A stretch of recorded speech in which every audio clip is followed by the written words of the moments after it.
Hi everyone, it's Mariah Leal again to talk to you about The Adventures of Piper. And before we get into some of the aspects of Book 2, Piper's First Experiences, I'm not sure that I let you know exactly why I'm now writing and no longer working at in the animal field.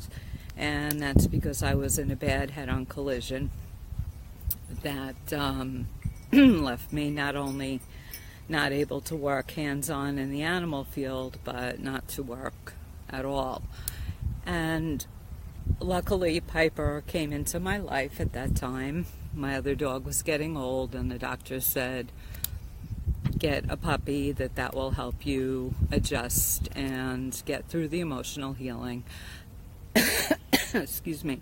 So that's what I did, and luckily Piper gave me a way to stay in a field that I love and to educate children at the same time. So that's how the series of books, The Adventures of Piper, was born. So what we want to do now is give you a few of the highlights from Book 2, Piper's First Experiences. And aside from when she came home, meeting her family that she's going to live with and the other animals in the home, we gave her some good rest. And after that, we started to introduce her to extended family and friends.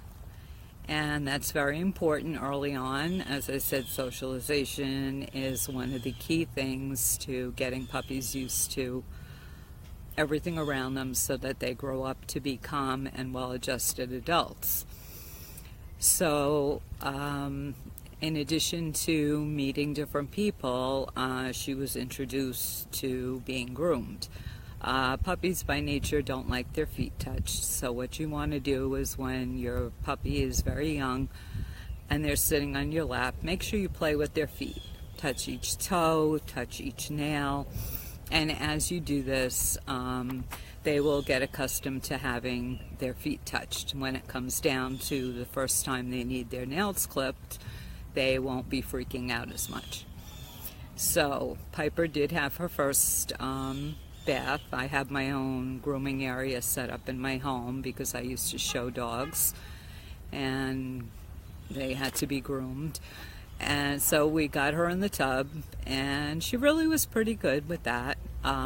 She was fine with having her ears done, cleaned, and her nails clipped. And the dryer, we kind of introduced her slowly. So the one thing you don't want to do is you don't want to take your dog out in the backyard, put on the freezing cold hose, hold them by a lead, and try to give them a bath. That is not going to work. The dog is going to be freaked out. You're going to get aggravated, and you want this to be a pleasant bonding experience. So, another thing that we did was we had company come, and they had a couple of dogs that they brought with them.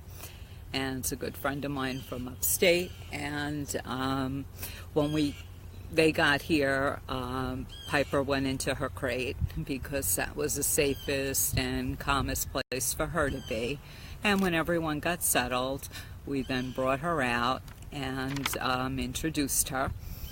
And you always want to introduce dogs while they're on a leash because you don't know how they're going to react to each other. They can be the best dogs, but there are no guarantees. So you introduce them slowly. The most important thing is that you remain calm, because if you're calm, the dogs sense that and they will be calm. So we introduced them. They got along beautifully. Two of the dogs were actually 3 months older than Piper, but small because they were little peak mixes, and the other was an Akita. So we had a very pleasant visit.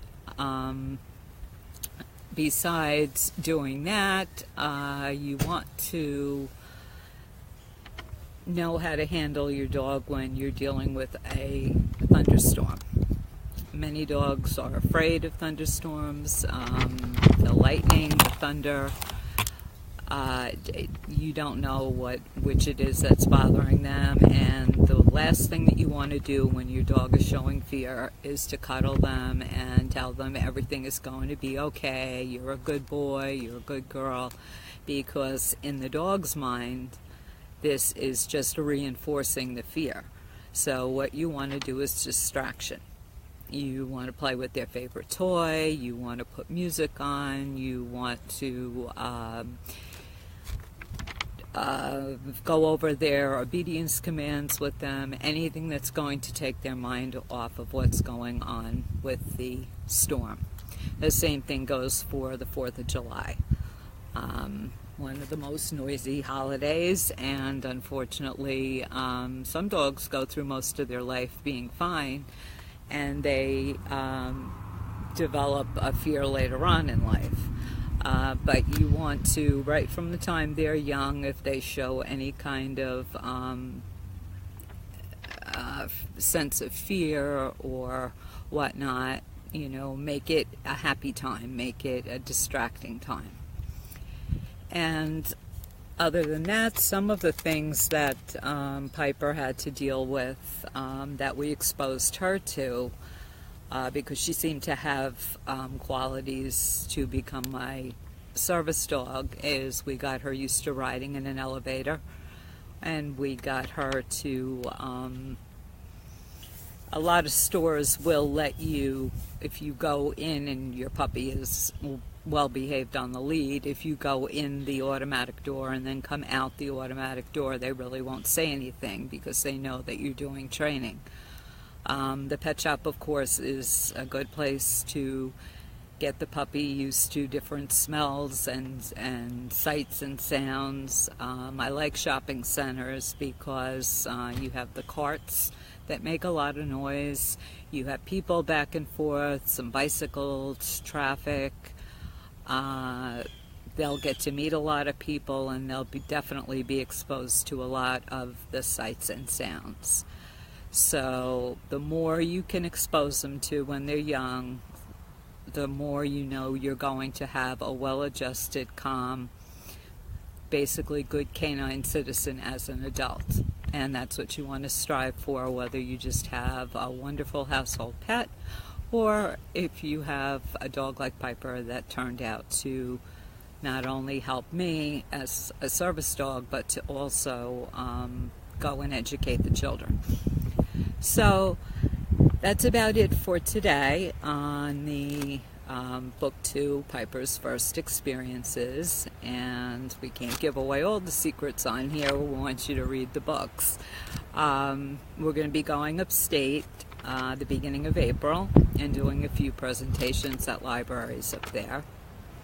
So before we go, we will be joining you again for our next Facebook Live, and that'll be covering Book 3, which is Piper Goes to School.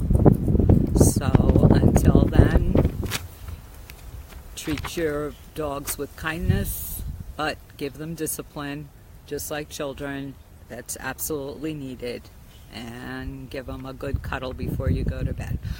All right, until next time, we'll see you. Bye-bye. Oh, and remember, don't forget to check out the website, www.mariahleal.com, and also our Facebook page, Mariah Leal Author. And if you want to leave us a message, we'd be happy to get back to you. And the email is on the website as well, so we'll hear from you soon. Until next time, have a great time.